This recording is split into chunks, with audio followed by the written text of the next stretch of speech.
보여드릴 그 조업사 터미널이 있습니다. 거기 지금 공부를 맡고 있는 이양기라고 합니다.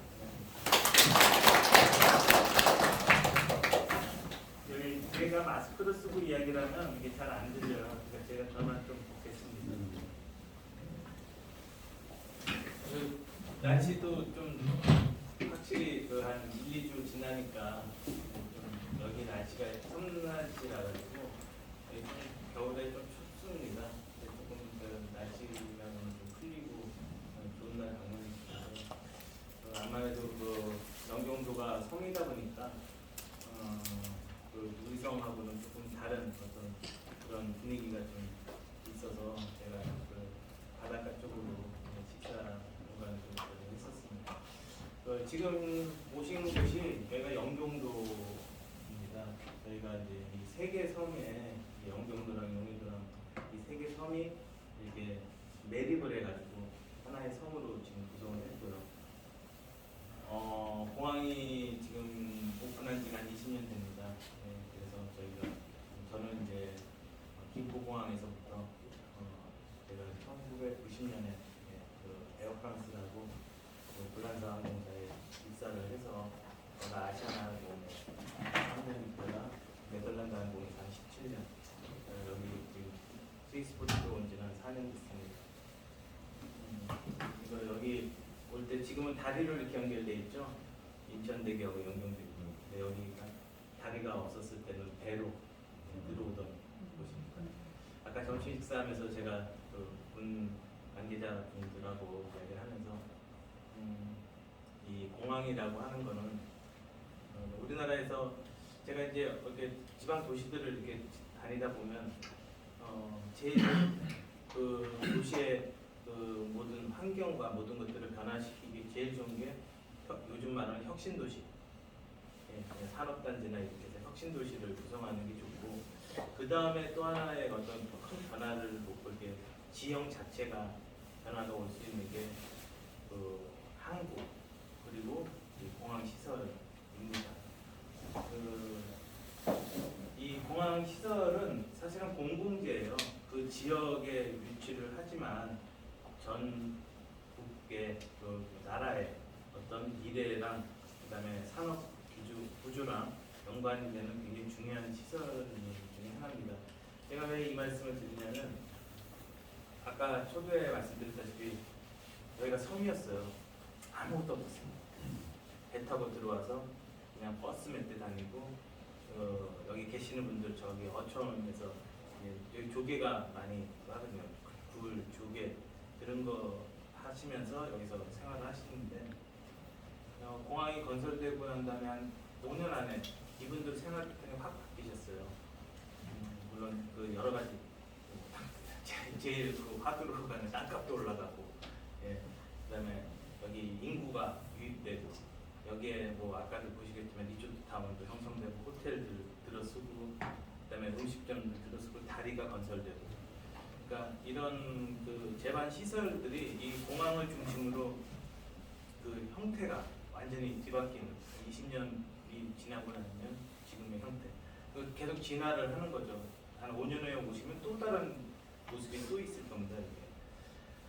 그러니까 그런 의미에서 이 공항의 건설과 여기에 어떤 것을 여기에 담느냐가 굉장히 중요한 내용일 수 있습니다. 근데 이제 저도 여기서 인천공항 와서 한 20년 동안 있었는데 제가 외국 항공사에 있다가 왜 이쪽 플랫폼 사업을 하는 스위스포트 쪽으로 옮겼고 왜 지금 이걸 하냐면 이게 이제 초기 단계부터 설계가 완벽하게 이루어지고 국가에서부터 이게 어떠한 기능을 갖고 무엇을 여기 유치를 해서 이걸 어떻게 앞으로 5년 후, 10년 후, 15년 후에 어떤 모습으로 이걸 개발을 시켜 나간다는 확고한 구조를 뼈대를 세워놓고 시작을 했었어야 되는데, 물론 인천공항도 맨 처음에 그걸 시작을 했습니다. 해외 공항의 사례들이나 이런 걸 다 이렇게 취합을 해서 했는데,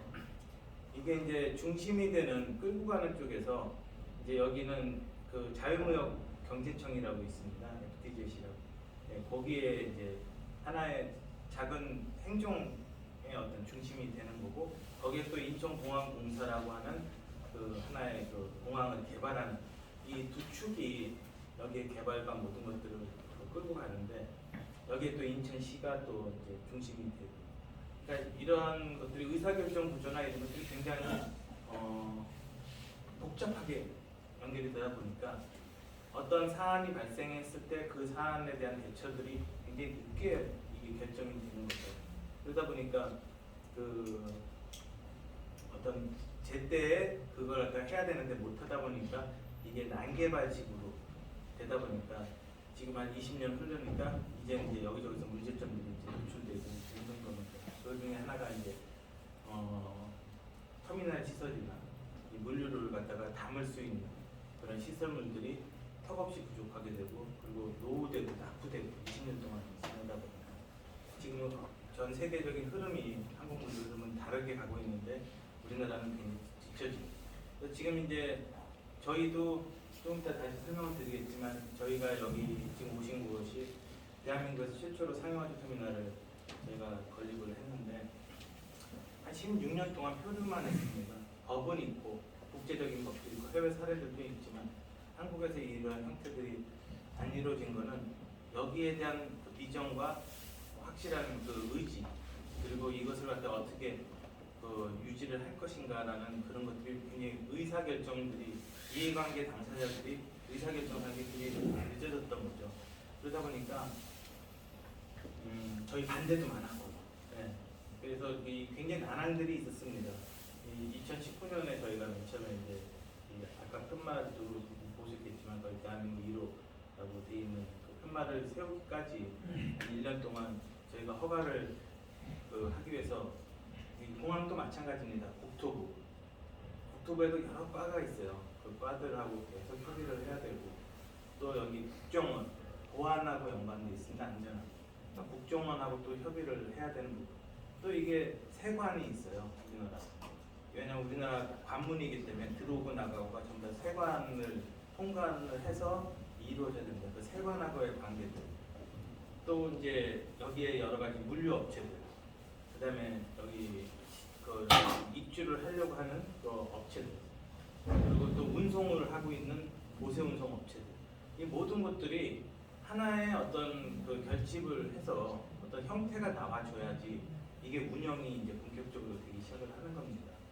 그래서 그 과정들을 담기에 저는 지금 아주 먼 훗날, 6년 후, 7년 후가 먼 훗날처럼 보이지만 저 4년 됐거든요.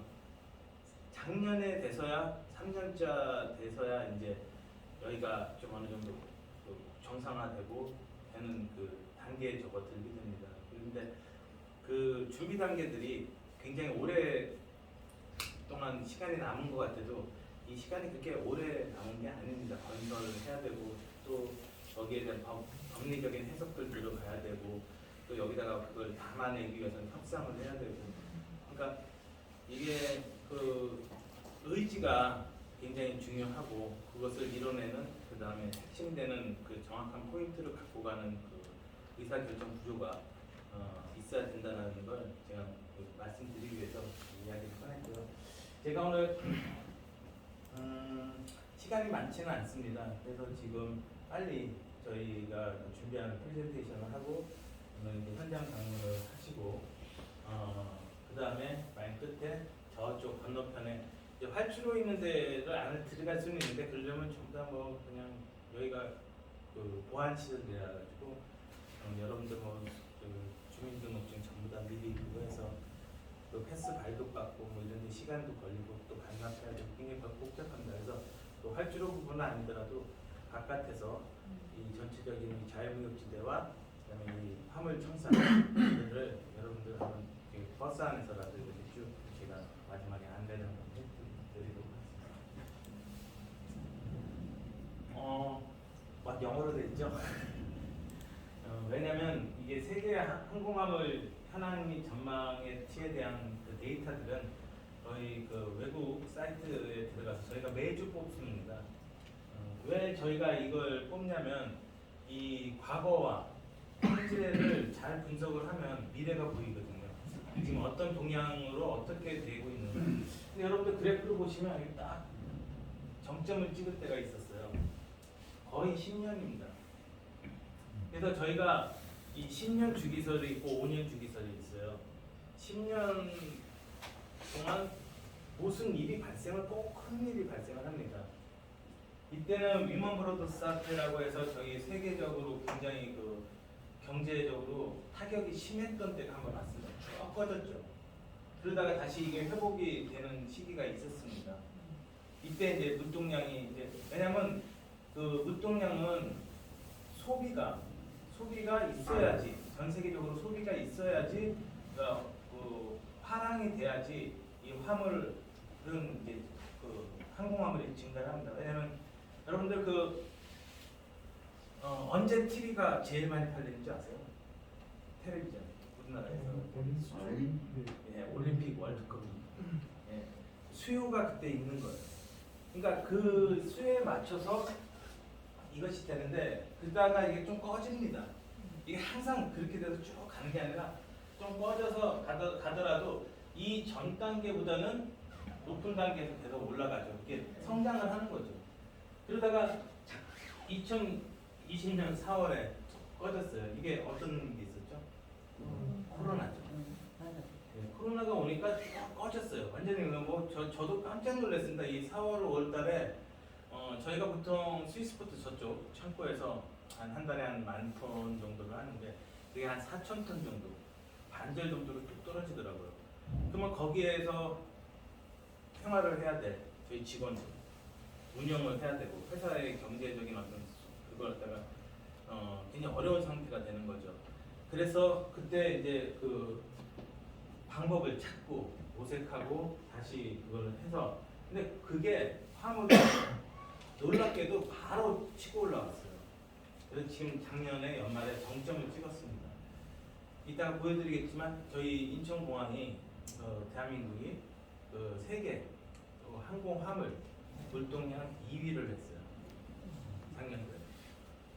그건 어떤 과정이 있었는지 좀 설명을 좀 더 드리겠습니다. 하여튼 이렇게 해서 왔는데 지금 약간 떨어지고 있어요. 워낙 이게 좀 비정상적인 상황이죠. 좀 떨어지고는 있는데 지금 뭐 여기는 또 여러 가지 상황들이 있습니다. 그러니까 경제적인 침체가 좀 예상이 되죠. 왜냐하면 정부에서 지원금으로 전 세계가 다 풀었어요. 왜냐하면 이 급형표를 꺼야 되니까. 그리고 공공의 성향을 가지는 거는 정부에서 지출하기가 편합니다. 개인으로 하기는 굉장히 어려운데 공공의 이익이 하면 국고채를 발행하든 뭘 하든 해가지고 그걸 어차피 해야 되니까 풀어지는 게 있는데 근데 이제 돈이 풀리고 난 다음에 회수를 해야 되겠죠. 그러면 이제 기축재정 그리고 뭐 환율 뭐 여러 가지 뭐 해가지고 이 금리 인상 뭐 이런 것들을 통해서 이 회수하는 과정들이 이제 펼쳐지기 시작을 하는 겁니다. 지금 이제 안정세에 접어들면 누군가는 그러더라고요. 오히려 코로나 때 힘든 게 아니라 코로나가 끝나고 난 다음에 1, 2년 후가 굉장히 힘들어질 수 있다. 왜냐? 이제는 더 이상 지원이나 그걸 할 수 있는 힘이 없어요. 스스로 알아서 자기 자신이 자기를 보호를 해야 되는 시기가 오는 겁니다. 예. 그렇게 되면 일단 소비가 위축되겠죠. 돈이 없어요, 개인들이. 그러다 보면 물건을 구매하는 구매력들이 전 세계적으로 쭉 내려가겠죠. 인플레이션으로. 그러면 항공화물 시장에도 영향을 미치기 시작을 할 겁니다. 예. 그래서 저희가 이제 이런 도표를 갖고 분석을 하고 그런데 그럼에도 불구하고 전 세계 교역량은 저희가 매년 2004년부터 2019년까지 항공화물 교역량이 4.2% 정도. 이게 이제 저희가 이야기하는 GDP입니다. 국민 생산인데 한 3% 정도가 이때 당시는 2004년부터 2019년까지는 4.2%. 근데 항공화물의 어떤 연평균 성장률은 GDP 성장률보다 좀 좋았습니다. 근데 지금 이제 2019년부터 2040년까지가 좀 내려왔어요. 여기가 연평균 성장률도 내려오고 어떤 교역량도 조금 내려와요. 이게 그렇다고 해서 이게 주는 게 아니라 꾸준히 이렇게 올라가고는 있습니다. 근데 이제 급작스러운 그 변동은 없다. 이게 이유가 뭐냐면 이 당시 2004년부터 이제 인도나 러시아나 이거 어떤 대상 국가들이 굉장히 중국에 이제 리드를 했죠. 성장을 엄청 빨리 했습니다. 그래서 이제 그 선진국 대열에 이제 있었던 나라들은 성장률이 한 이 정도 선으로 계속 왔는데 그쪽 성장률이 한 뭐 5%, 7%, 8%씩 가면서 교육량도 굉장히 많이 늘었거든요. 근데 이제 그게 한계에 온 거죠. 어느 정도 한계 상황이 와서 이제는 뭐 어디서 갑자기 막 이렇게 뭐 붐이 돼서 올 수 있는 데가 이제 남아메리카, 그다음에 아프리카인데 여기는 좀 불가능하죠. 그러다 보니까 이제 골고루 퍼지는 성장이 형성이 되면서 교육량도 그쪽으로 안정성을 갖고 갈 것이지만 이게 이제 한 5년 정도를 우리가 그 통합신공항이 한 6년 후죠. 6년 후 정도라면 그래도 한 12%, 13%가 교육량이 성장을 지금보다는 한다라는 이야기입니다. 이게 정체되어 있는 게 아니고. 그래서 저희는 또 이제 봅니다. 그러면 어떤 항공화물이 이게 이제 이렇게 성장을 이끌고 있는가, 동력인가? 일반 화물은 연평균 그 성장률 아까 한 3% 정도를 저희가 보죠. 거의 한 5% 정도로 늘 거다라고 봅니다. 근데 이 익스프레스라고 저희가 이제 전자상거래 물품들이 있어요. 이거는 여기 한 2배 정도가 됩니다. 그 이유가 여러분들 어디 마트 같은 데나 이런 데들 요즘 잘 안 가요. 이 대도시는. 뭐 대형 마트들이 한동안 한참 유행이었는데 이게 전부 다 사업이 잘 안 됩니다. 왜냐면 방문해서 내가 거기서 할 때는 그냥 놀러 가는 거예요. 가서 밥 먹고 뭐 하고 구매를 하러 가는 게 아니고 거기서 눈으로 찍고 와서 집에 와서 구매를 하죠. 그 온라인을 통해서 구매를 합니다. 그러다 보니까 이 온라인 구매량이 급성장을 했습니다. 이 마켓이. 이건 앞으로도 더 급성장을 한다. 이 현장을 이따가 여러분들한테 제가 보여드릴 겁니다. 저쪽에 이따가 가보시면 신규 터미널들 건물들이 지금 들어서고 있어요. 그 들어서는 것들이 전부 다 기존에 우리가 전통적인 조업을 하는 터미널이 아니라 FedEx, DHL, UPS 이런 데들이 확장을 하고 있어요. 왜? 이 수치를 보고 확장을 하는 거죠. 이게 앞으로 항공화물은 이쪽으로 간다. 그렇기 때문에 그쪽이 확장을 하고 있는 겁니다. 그래서 저희가 이제 2015년부터 그 인천공항의 그 어떤 그 2021년까지의 이런 통계를 저희는 쭉 뽑습니다. 그래서 보시면 전반적으로 한 18% 정도가 이 5년 동안 증가를 했습니다. 이 말은 앞으로 5년 후에 거의 20%가 또 증가를 할 거라고 저희는 예상을 합니다. 그러면 현재가 저희가 갖고 있는 이 시설과 이런 것들이 이걸 다 담을 수 있을 것인가? 그럼 인천공항은 어떤 여기 대안을 갖고 있는 것일까? 대한민국에서 국제적인 그 교류를 하는 그 공항은 인천공항 하나밖에 없습니다. 부산공항이 있지만 거의 지금 유명무실해져 있어요. 그래서 이제 여기 보시면 국내에서는 없어요. 상당히. 왜냐하면 제주를 빼고는 국내에서 비행기를 이용해가지고 항공화물을 이송할 이유가 없습니다. 공항 가서 기다렸다가 작업해서 비행기 실어가지고 또 와서 또 그걸 다 여기 해가지고 끌어내서 또 와서 트럭에 싣고 또 가야 돼요.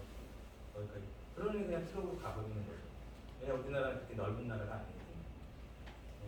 그러니까 국내에서는 거의 없습니다. 근데 여기 보시면 한정 화물이라는 게 있어요. 저희는 여기에 포인트를 두고 있습니다. 그 국내에 수요가 없는데 왜 환적 화물이 이러냐? 이건 바로 환정률도 지금 보시면 굉장히 그 퍼센티지는 넓게 돼 있지만 높이 형성이 돼서 지금 꾸준히 한 11% 하는데 이게 아까 제가 말씀드린 홍콩 세계 1위입니다. 홍콩 나라 되게 작은 거 아시죠? 도시국가예요. 근데 이 좁은 나라에서 무슨 생산을 그렇게 많이 하길래 이게 세계 교육량이 1위죠? 한정. 네? 나라가 이름이. 그쪽 한적. 근데 한적도 있지만 여기가 어디의 관문이냐면 중국의 관문입니다. 예. 홍콩은 중국의 산업단지가 그 위에 이렇게 형성이 됐어요. 남부 쪽에. 거기에 관문이에요. 거기서부터 트럭으로 모든 것들이 홍콩으로 옵니다. 왜 홍콩으로 올까? 홍콩이 그거를 받아내서 바깥으로 뽑아낼 수 있는 시설물들을 기가 막히게 해놓은 거죠. 예. 자기가 생산해내는 게 아니라 받아가지고 운송을 할 수 있는 그 시설을 거기다가 심어놓은 거예요. 그러다 보니까 세계 교육량의 1위를 하고 있는 겁니다. 지금 현재로. 저희 인천이 이 정도까지 올라온 거는 저는 기적에 가깝다고 생각합니다. 근데 이거 내려갑니다. 이 코로나 끝나고 나면. 이 이유가 이제 있습니다. 이유가 이쪽 중국에서 이 상해보다도 더 많이, 중국 본토예요. 중국 본토보다 더 많이 할 수 있었던 거는 여기서 넘치는 화물들이 넘어왔고 우리가 그걸 받아낼 수 있는 시설물들을 이런 시설물들을 만들기 시작을 하면서 그쪽으로 세일즈를 강화하면서 저희가 그들이 필요한 것을 저희가 담아내기 시작을 했거든요. 그러면서 저희가 인천의 2위로 올랐는데 이게 좀 한계성이 있고 심지어 딸베이까지 가요. 중국 화물이 페리를 타고 거기까지 갑니다. 이유가 뭐냐면 이 물류는 제일 중요한 게 단가입니다. 내가 트럭으로 운송을 해서 가는 거 그리고 거기에 도착했을 때 거기서 그 시설물을 이용해서 거기서 또 운항되는 항공사의 비용이나 이런 것들이 딱 맞아 떨어지면 그쪽으로 갑니다. 맛집 찾아가듯이 단돈 10원, 20원, 30원이 싼 곳이 있으면 그쪽으로 찾아갑니다. 그렇기 때문에 이런 타이베이나 이런 운동량이 이렇게 증가를 할 수밖에 없었던 이유들은 다 중국의 영향이 있어요. 그 이유는 조금 더 다시 설명을 드리도록 하겠습니다. 그래서 물동량이 지금 현황을 잠깐 보시면 2017년 개항 이후에 연간 저희 290만 톤을 지금 돌파를 했습니다. 저희가. 그래서 13년 이후 5년 동안 거의 연속 성장 기록을 지금 내고 있는데 2019년 화물 물동량이 전년 대비 좀 줄어들었어요. 13년 이후에 최초로 줄어들었습니다.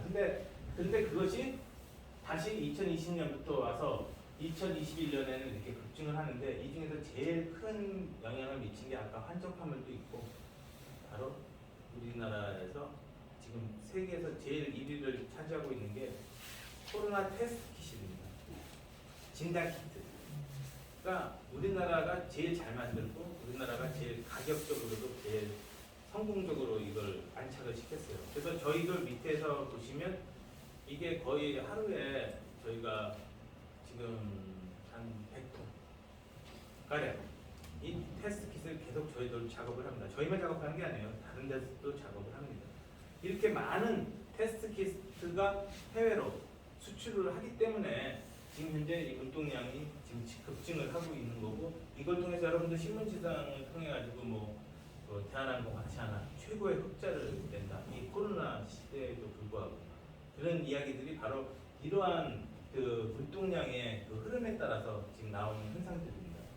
그래서 글로벌 경제 성장세에 따라 국제선 화물량의 성장세가 지속적으로 되고 있으나 코로나가 계속되고 있고 인플레이션 확대는 저희가 지금 현재 굉장히 조심해서 봐야 될 위험 요인 중에 하나입니다. 그래서 인천공항이 2030년까지 세계 1위를 목표로 합니다. 그래서 370만 톤. 아까 저희가 여기 290만 톤이죠. 아니 320만 톤. 이거 배를 앞으로 5년 내에 하겠다는 게 인천공항의 생각입니다. 근데 저는 불가능하다고 생각합니다. 이유는 이미 여기는 노후되고 포화 상태. 아마 수요가 있고 뭐가 있어도 되는 게 아니라 그걸 담아낼 수 있고 그것을 처리할 수 있는 능력이 돼야 되는 거죠. 그래서 인천공항공사도 저쪽 북쪽에다가 서둘러서 이 좀 늦었어요. 그 뭐 스마트 터미널을 뭐 구축한다 뭐 한다. 그런데 그거보다 더한 거는 우리 여기 영종도는 섬입니다. 다리가 있어요. 그 다리가 지금도 통행량이 화물 통행량이 많은데 이거 2배가 된다는 얘기죠. 이 도로가 그걸 갖다 다 담아낼 수 있는 거가 있을까? 그 이 터미널 구조가 이 많은 물동량을 다 담아내서 그러면 또 신터미널을 또 지으면 거기 과연 수요가 그렇게 지속적으로 있을 수 있을까? 여러 가지 내용들이 여기 포함이 돼 있어서 저는 이건 좀 너무 인천공항이 그 지금의 그 개발에 그 지금 성장하는 거에 도취돼서 그냥 어떤 그 계획성 없이 지금 발표를 하고 있다고 봅니다. 그래서 저는 화물 전용 공항이 우리나라에 좀 필요하다. 지금 유럽에 가보면요, 이따가 리에지나 무슨 뭐 유트리히, 암스테르담의 노프터미널 그거 하고, 그다음에 터키에도 지금 그 화물 전용 공항이 건립이 되고, 뭐 인도에도 지금 건립이 되고, 이 세계적으로 물동량이 많은 것들, 미국은 이미 뭐 맨하탄을 봤습니다. 비스나 그 많은 이유가 이러한 것들을 미리 예측을 해서 여객은 인구는 줄어들죠. 근데 화물은 늘어나는 거죠. 항공. 여러분들 그 우리나라에서 수출되는 거에 항공 화물이 해운하고 비교하면 한 몇 퍼센트 정도 된다고 생각하세요? 10%. 깜짝 놀라실 겁니다. 1%입니다. 99%가 해운입니다. 거기는 큰 선박으로 해서 한꺼번에 하는데 우리 비행기는 한정되어 있는 걸 알을 수밖에 없어요. 그런데 저희가 예측은 이게 2%까지 간다라고 봐요. 해운으로 가는 게 줄어들고 항공이 1%를 더 갖고 있습니다. 그러면 배가 됩니다. 그럼 거의 예측이 맞다라고 봅니다. 그러면 그거를 담아낼 수 있는 공항이 필요한 거죠. 과연 이 인천공항이 그걸 다 맡아서 할 수 있을까? 저는 불가능하다고 봅니다. 그리고 인력 코스트나 여러 가지 저기 비용이 너무 상승이 돼서 이걸 여기 수도권 이 물가나 이런 것들이 너무 높게 형성이 돼가지고 여기 뭐 사람들이 일을 할 수가 없어요. 이걸 쫓아갈 수가 없어요. 저희도 지금 인력난에 허덕이거든요. 왜냐하면 어느 정도를 기대를 하지만 실제로 이것을 갖다 담아낼 수 있는 저희가 정책적인 부재가 인천공항에 지금 가장 큰 난제 중에 하나입니다. 그런데 이걸 개선할 수 있는 방법도 없고 의지도 없어요. 그러다 보니까 지금 이따가 밑에 내려가서 보시면 연세 드신 분들이 와서 일을 하세요. 네. 그러면 이걸 갖다가 어떻게 끌어낼 수 있을 건가는 이따가 다시 제가 설명을 드리도록 하겠습니다. 하여튼 이러한 것이 전자상거래 화물, 뭐 신선화물 뭐 이런 것들 통해 가지고 성장의 기반을 우리가 마련할 필요가 있다. 지금 시급히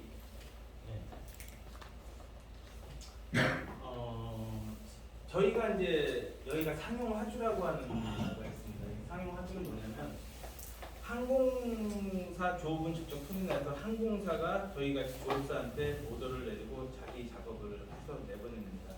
근데 해외는 이미 이게 화주가 삼성, LG 이런 화주들이 자기 책임하에 여기 이제 이따 보안에 대한 걸 갖다 자기 책임하에 보안이나 이런 것들을 다 자기 책임하에 해서 이걸 자기가 작업까지 해서 항공기에 실는 이런 것들이 이미 형성이 돼 있습니다. 근데 우리나라는 굉장히 안 돼 있었죠. 그래서 저희가 이게 15년, 16년 됐어요. 이 법이 만들어진 게 아이카오에서 만들어지고 우리나라도 국회로 통과해서 했는데 이게 안 되고 있다가 저희가 이런 법규를 전부 다 그걸 충족을 시켜서 4년 전에 최초로 저희가 지금 이 시설을 운영을 하고 있습니다. 그러면 이게 어떻게 틀린가 하냐면 이걸 잘 이해를 하시면 대구가 아니죠. 예, 아니 신공항, 통합 신공항, 예, 통합 신공항이 어떤 모델링을 가져가야지 되는가가 여기에 지금 답이 있다라고 저는 봅니다. 제가 이 사업에 여기에 이렇게 여러분들하고 인연을 맺게 된 게 이 활주로 공사를 하는 업체 사장님하고 좀 친분이 있어요. 이분이 고민을 하시는 거예요. 그냥 거기 군 시설이 있고 팔시도가 이렇게 있고 하는데 여기다가 뭐 어떻게 그 의성적으로 이제 화물 시설들이 있어야 되는데 이걸 어떻게 해야 될지 이게 감이 안 잡혀. 그리고 이게 여기 군 시설이랑 이게 너무 접점이 있어가지고 뭐 이걸 어떻게 터미널을 운영하고 터미널을 왜 운영하세요? 터미널이 없으면 어떻게 화물을 갖다가 어떻게 운송하고 아니요. 이거를 저희처럼 공항은 저쪽에 있어도 바로 거기 인접할 필요가 없다. 떨어져 있어도 된다.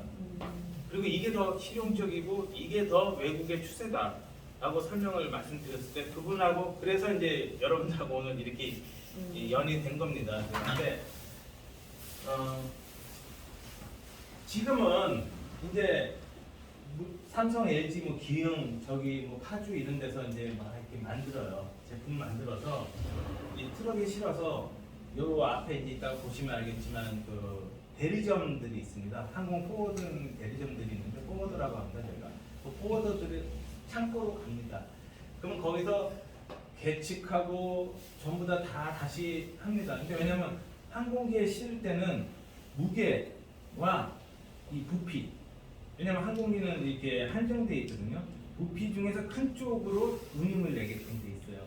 그러다 보니까 이게 굉장히 요거를 갖다 자세히 그걸 해서 그 운송장이라고 있습니다. 이 운송장을 발행을 해야 되는데 이 운송장이 항공사별로 다 틀립니다. 뭐 대한항공은 180이 앞에 붙고 뭐 에어프랑스는 057이 붙고 뭐 다 988이 아시아나로 붙고 다 틀립니다. 이런 운송장을 작성하기 전에 여기에 무슨 물품이 실렸는지 그 리스트를 하는 게 우리가 패킹 리스트라고 있고요. 요게 세관에 신고를 해야 되거든요. 수출 신고를 해야 되고 수입 신고를 해야 돼서 거기에 필요한 거가 인보이스라고 해서 이 단가표가 있습니다.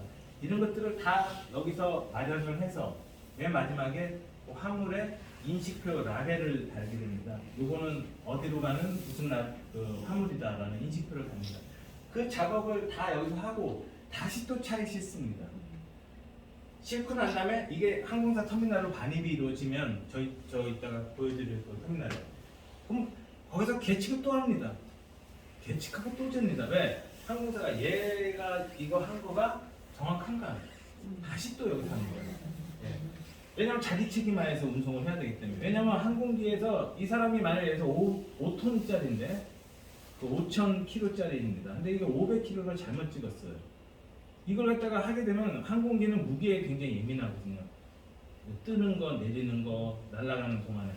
그러다 보니까 이게 단순히 그 돈을 정산하기 위한 방법뿐만 아니라 항공기 안전을 위해서 다시 또 계측을 합니다. 그 다음에 여기에 굉장히 중요한 보안 검색을 하게 됩니다. 이 단계가 굉장히 중요한데 이게 더 강조가 된 것이 이제 9.11 테러 사건 이후로 더 강조가 됩니다. 저희가 원래 보안 검색은 사람에 대한 검색이었어요.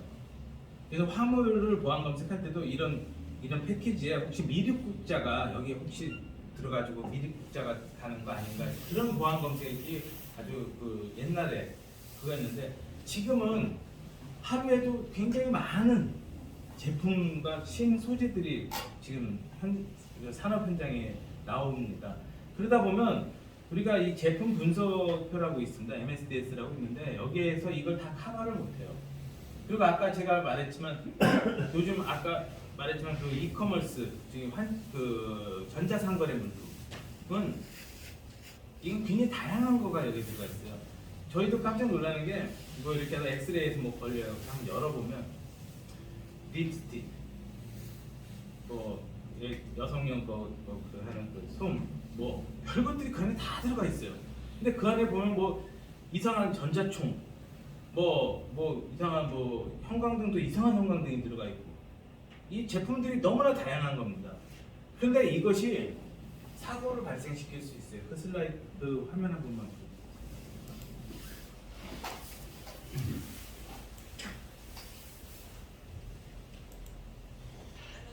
이게 실제로 2년 전에 발생을 했던 겁니다. 에티오피아 항공 화물기가 전소가 됐어요. 공항 안에서. 이게 누가 방어를 한 게 아닙니다. 화물이 자체 반응을 나타내서 그거 바로 조금만 가면 전자상거래 물품으로 저희는 예측을 합니다.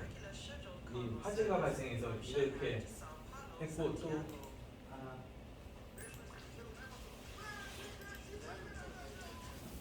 이거는 이제 홍콩에서 작년에 또 발생한 겁니다.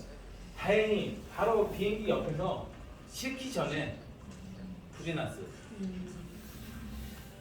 이렇게 되면 이게 실려서 갔으면 이거는 그냥 큰 그게 돼버리는 거죠.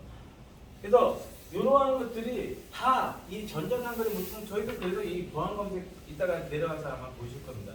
굉장히 중요하게 생각을 합니다. 국정원에서도 이 부분을 굉장히 강조해서 하고 서울지방항공청에서도 보안과에서도 이 부분을 굉장히 강조를 합니다. 그래서 그걸 떠내서 이제 화물 적재를 하고 다 작업을 해서 싣고 나갑니다. 그런데 저희들은 제주사에서요 CSRT로 그냥 반입만 이루어지면 여기서 끝납니다. 갖다 주면 끝나요. 저희들이 이 안에서 엑스레이를 다 하고 작업까지 다 하고 모든 과정을 다 거쳐 보안운송 트럭을 통해 가지고 바로 비행기에 싣습니다. 과정이 생략이 되죠. 그러면 시간적 절약, 그다음에 비용이 또 싣고 내리고 여기 또 사람들 또 그거 해야 되고 이 비용이 절약. 그래서 이 모델이 지금 현재 지금 국제적인 그 추세입니다. 그래서 저희들이 그 지금 현재 그 대한항공, 아시아나항공 한 18% 나가는 수출에 저희가 작업을 해요. 저희는 아시아나항공은 계약 관계가 없어요. 화주들이 자기가 아시아나랑 계약을 해서 저희한테 갖고 옵니다. 그럼 저희가 작업을 해서 운송을 합니다. 국가에서 지정받은 시설물이기 때문에 대한항공은 한 8% 9%를 합니다. 이 아시아나 대한항공 전체 화물 물동량의 한 5%를 차지하고 있어요. 그래서 나머지 외항사들도 저희가 합니다. 그래서 이렇게 많은 항공사들하고 이렇게 많은 운송 대리점들하고 저희가 협약을 맺어서 지금 아주 성공적인 모델로 저희가 작년에 대통령상까지 받으면서 지금 운영을 하고 있습니다.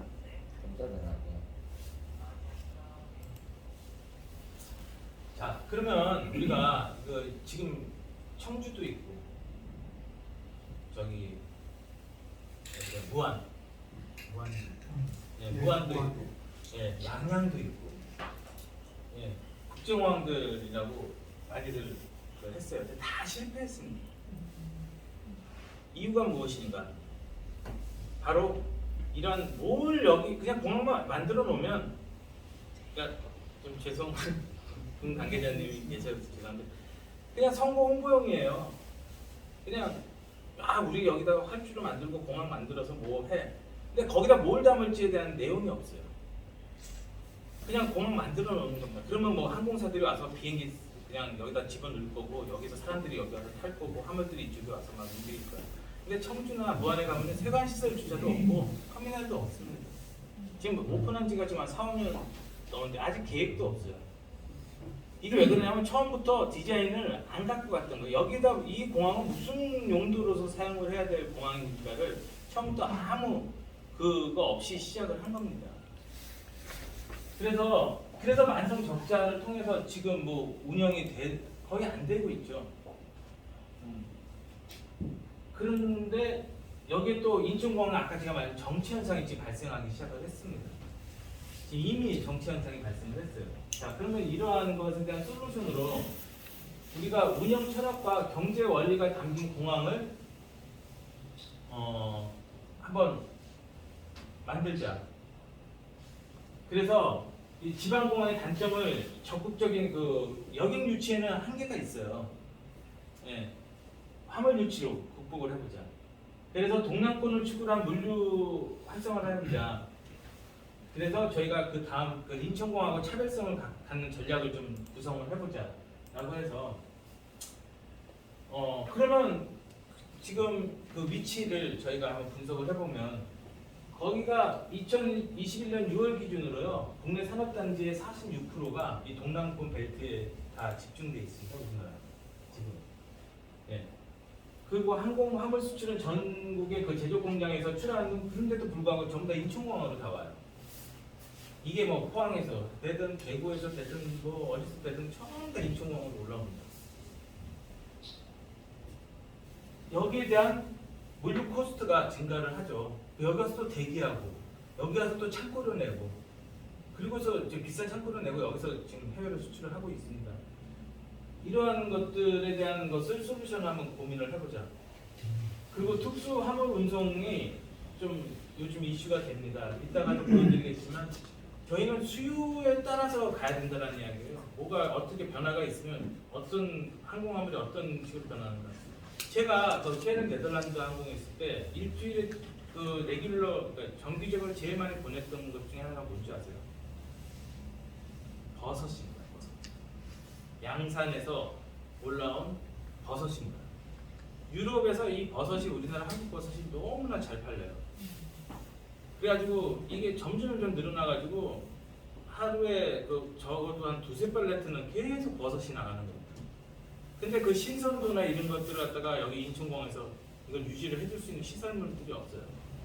그래서 여름 되고 겨울 되면 항상 이것 때문에 고민을 해왔거든요. 저희가. 그 요즘 또 산청 딸기, 머스켓, 뭐 샤인 머스켓 뭐 많지 않습니까?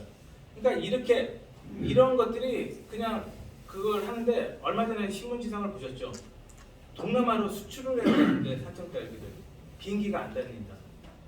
이게 방법이 없는 거예요. 그러니까 이렇게 뭘 하나를 우리가 하려고 해도 이것을 전반적으로 수출을 하려면 전반적으로 요걸 갖다가 안정적으로 유지를 하고 이 품질을 갖다가 제대로 가져갈 수 있는 이런 것들이 앞으로는 굉장히 요구가 되고 있다는 겁니다. 지금 현재 이 화물들이 증가를 하고 있다는 거예요. 그래서 그런 것들을 좀 그 차별화하는 서비스나 그런 시설물들을 좀 확보를 하자. 그래서 그 인천공항은 중국 서안으로 연결해서 이런 것들을 하고 여기는 또 여기 나름대로의 그걸 갖다 좀 하자. 그래서 이걸 통해서 지역 경제를 좀 활성화시켜 보자 라는 걸 갖다가 저희가 이제 모토로 삼습니다. 네. 그래서 그 아까 전에 그러면 제일 중요한 게 비행기는 민간이 하죠. 이게 국가에서 운영하는 게 아닙니다. 거기에 뭔가 운항을 했을 때 수익이 있어야지 가는 거예요. 제가 이제 KLM 네덜란드 항공에 있을 때 KLM 네덜란드 항공이 굉장히 네덜란드 사람들이 상업에 능하지 않습니까? 돈 버는 데는 아주 귀재들이에요. 그러니까 뭘 하나를 할 때도 굉장히 그 단가와 모든 것들을 다 계산해서 합니다. 근데 이제 여기가 여객기를 화물과 같이 할 수 있는 최적화된 게 컴빅이라고 있어요. 지금 단종됐는데 이걸 끝까지 유지했던 게 네덜란드 항공이죠. 왜냐하면 이 항공이 여름에는 여객 수요가 많고요. 겨울에는 화물 수요가 많습니다. 그러다 보니까 이 비행기가 한 300톤 되거든요. 동체 자체가 한 100톤, 기름이 한 유럽까지 가려면 한 100톤 들어갑니다. 거기에 나머지 화물이나 이런 것들이 한 100톤이 실려요. 여객이랑 해서. 그러면 그게 이제 여름에 좀 사람들이 많이 타면 한 80kg씩을 저희가 예측을 합니다. 그래가지고 거기서 해가지고 한 70톤이면 화물은 30톤 그 비수기니까 싣고 가서 수익성을 극대화하고 겨울 되면 사람들이 한 30톤 정도로 줄어드는 때 나머지 화물이 한 70톤 정도. 그러니까 1년 내내 이걸 갖다가 할 수 있는 운항을 해서 수익이 나는 패턴을 갖다가 보고 운항을 결정하고 계속 그 스테이션을 띄우는 거죠. 거기에 수익성이 없으면 거기 안 가요. 그 기름값도 좀 비싼데 거기를 왜 들어가겠습니까? 그러다 보니까 이들이 취향을 할 수 있는 메리트를 저희가 제공을 해야 된다는 거죠. 그런데 다행히도 인천공항은 이 스팟이나 이게 굉장히 한정돼 있어. 막 활주로가 지금 계속 건설을 하는데도 이 운허를 받으려면 굉장히 힘들어요. 그래서 저희들도 지금 조업사에 계속 그게 옵니다. 요청이. 너네 이것 좀 해줘 뭐 해줘. 아 인원 없어. 아 그 시간대가 안 돼. 뭐 안 돼. 뭐 안 돼. 계속 거부해요. 그럼 이게 딴 데로 갑니다. 딴 나라로. 근데 이런 것들을 유치를 하자는 거죠. 그 분명히 수요가 있습니다.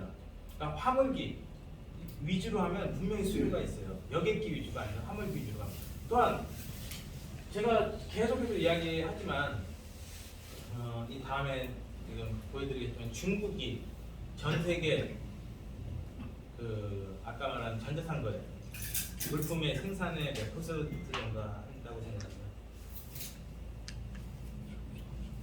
몇 퍼센트 전 세계 전자상 거래 물품 생산에?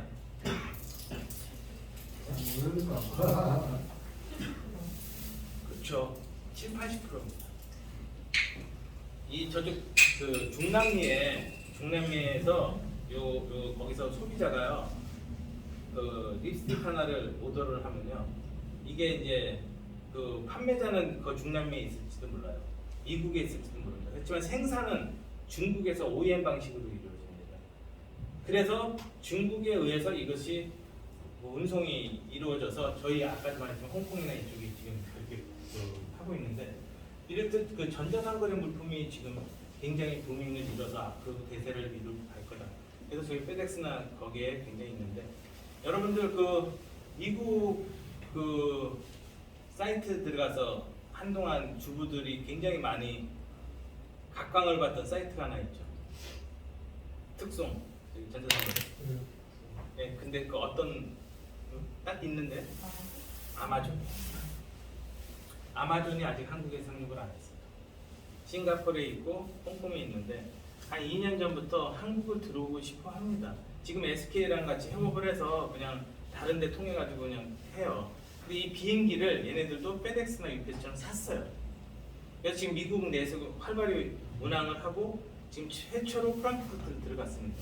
2년 전에 저희한테 스위스포트한테 야 니네 일주일에 3편을 내가 띄울 테니까 일본 한번 찍고 여기 와서 할 테니까 할 수 있어라고 왔는데 지금 조용해요. 지금 이제 아직까지 그걸 보고 있는 거죠. ACMI라고 해서 뭐 저희 딴 방법으로 하고 있는데 계속 그걸 보고 있습니다.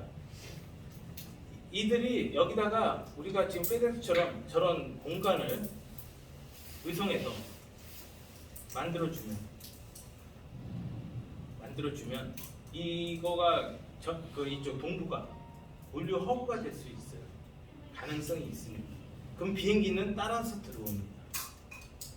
그러니까 뭔가를 그 비즈니스를 갖고 와서 창출을 해내면 따라오는 비즈니스들이 있어요. 항공화물에. 아까 말했지만 저런 신선 제품이라든지 뭐 이런 것들. 이걸 해놓으면 이게 따라와요. 그러니까 이거 없이 이것만 한만 이야기를 해봤자 이게 없으면 이걸 할 이유가 없는 거거든요. 그러니까 우리나라가 지금 문제가 이걸 안 해놓고 이것만 하라고 하니까 이게 안 되는 거예요. 그래서 그런 것들을 좀 세부 전략을 굉장히 짜서 단거리, 중거리, 장거리 그 대형기로 갈 수 있는 전략이 좀 필요하고 아니 저희처럼 그 상용화주의 전략이 좀 필요하다. 비용 코스트를 줄일 수 있는. 그래서 국가적 차원의 종합 정책 수립이 좀 요구된다. 아까도 했지만 공공재 성격이 있습니다. 이거는. 그래서 군 단위에서도 이루어져야 되지만 도 단위에서도 이루어져야 되고 국가 단위에서의 이런 의지들이 그리고 가덕도 신공항하고 지금 붙었죠. 그러면 가덕도 신공항은 거기가 관광 인프라를 굉장히 구축하기가 편한데요.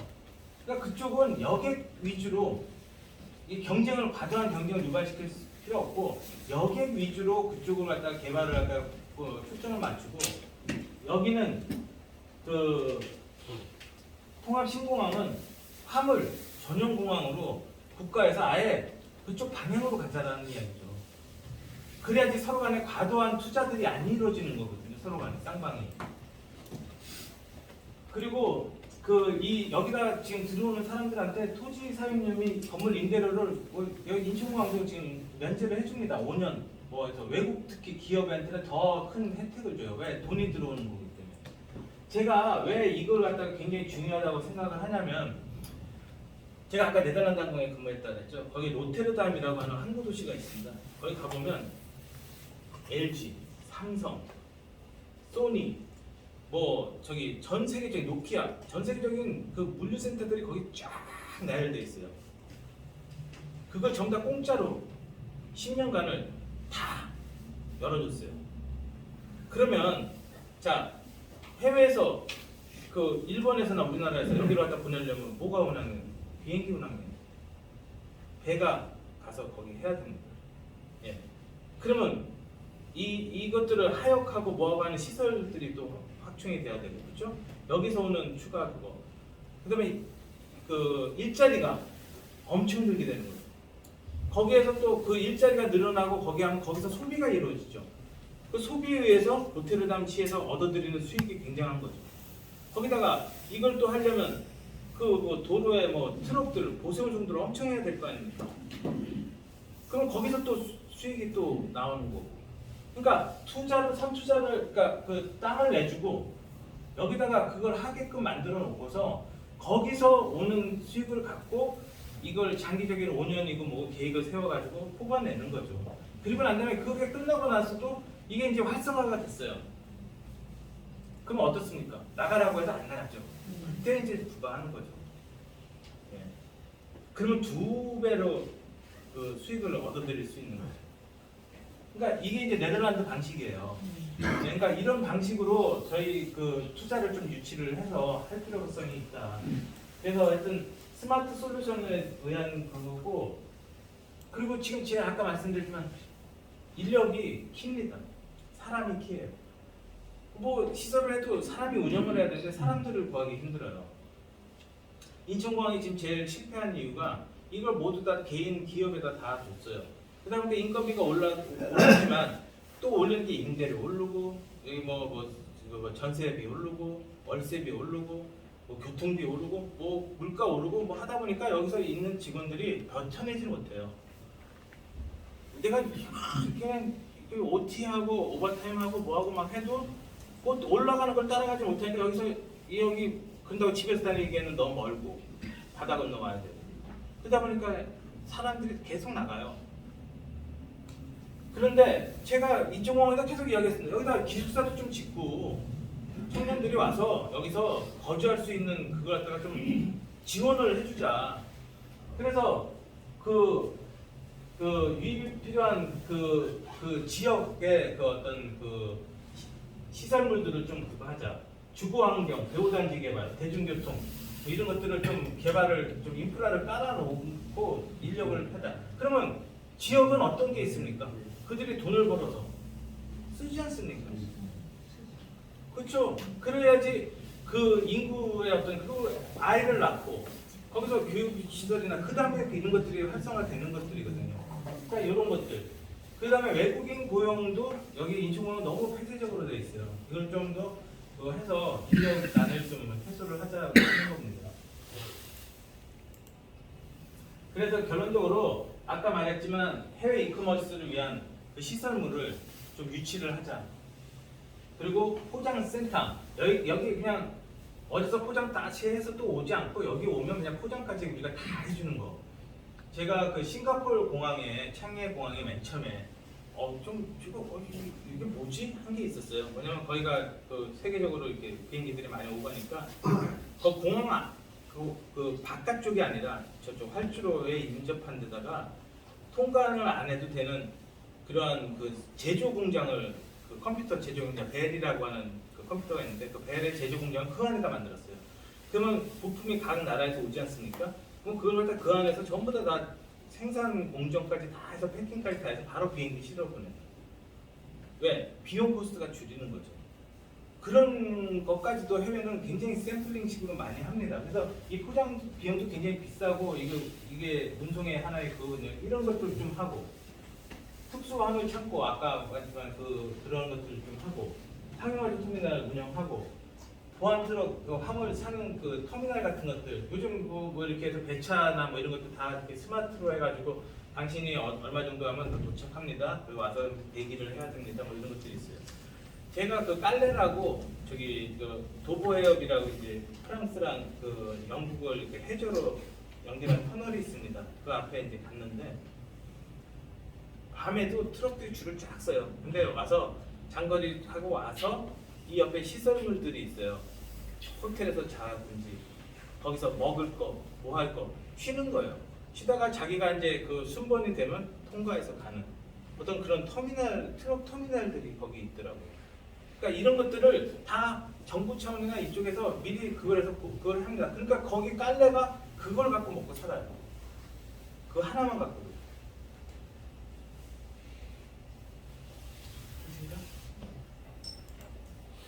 하여튼 제가 좀 시간이 좀 지금 제가 이렇게까지 그거 한 거는 사실은 그렇습니다. 제가 제가 이 정책이나 이런 걸 다 끌고 가는 사람도 아니고 한데 제가 이 사업을 하면서 생각을 한 게 있어요. 그 의지가 있어야 되고 그 의지를 반드시 구현을 해내려면 그 의사결정을 하는 분들이 의지를 모아줘야 되는 겁니다. 자꾸 우리나라 그 정부 움직이기 정말 힘들어요. 예, 정말 힘든데 정부도 하나가 딱 있습니다. 공통의 관심사가 있고 이것이 국가 발전과 지역 발전에 그게 된다라고 하면 그거에서는 이겨낼 장사가 없어요. 그래서 오늘 오시는 분들이 지금 제가 보니까 이제 여러 그 의지를 좀 모으실 수 있는 분들인데 이런 의지를 모으셔가지고 이 진짜 한번 의성군을 하나의 어떤 대한민국의 어떤 물류의 그 핵심 기지로 그 개발을 하는데 한번 해보시는 게 어떤가. 다시 말씀드리지만 영종도 이거 하나도 없었습니다. 여기 전부 다 그냥 벌판이었고 전부 다 가서 저기 조개랑 굴 캐던 분들이 살던 동네예요. 20년 전에. 지금 이렇게 될 줄은 몰랐죠. 이게 이제 이 속도가 빨라지거든요. 이거 현실화 될 수 있는 가능성이 있다라는 이야기입니다. 그래서 하여튼 의지를 좀 모으셔서 현명하게 그걸 해주셨으면 하는 게 오고 저희 질문을 잠깐 좀 받겠습니다. 예, 저희 의사